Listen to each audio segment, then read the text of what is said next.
Hi, this is James Joke. I'm host of Webcomics Reviews and Interviews. Today's tip of the day, encourage fan art. Look, one of the things you're going to want to do as a creator is to actually get your audience invested in your comic. That is, you actually want to engage them. You want to encourage them to, well, have some sort of emotional investment in what you're doing.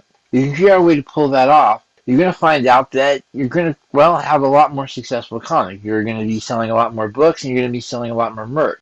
So not only are you having a little bit of fun with it, but you're also going to be able to actually, well, get serious about it. And that's sort of cool. The easy way to do this is good old-fashioned fan art.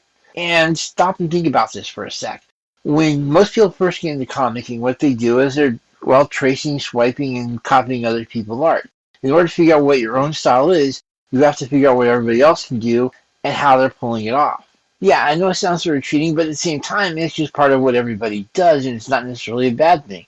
It's actually just a really, well, a basic part of the learning process. And by encouraging it, well, you're going to find out that this is not necessarily a bad deal. First off, what you're going to want to do is obviously put aside a section of your comic that basically is, well, demonstrating all the fan art you're receiving.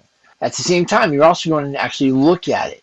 What you're going to see is a lot of people doing, well, your characters in their own weird perspective. You're going to be seeing science fiction characters done up as steampunk characters. You're going to see fantasy characters done up in modern dress, and you're going to see modern characters, well, reduced to D&D archetypes. That's cool. What this does is it's going to give you a nice level of longevity because you're going to actually find out that you're being inspired by these. You're going to be seeing characters in weird ways, things that you've never imagined, and it's going to basically give you some really great ideas. And on top of that, you're going to find out that this wellspring of ideas is pretty much infinite. So when it comes down to it, fan art may seem a silly thing, but it's a great way to get people emotionally invested in your comic. On top of that, it's a great way to keep yourself inspired because if you're really having a bad day, you can go over the fan art and see what's going on.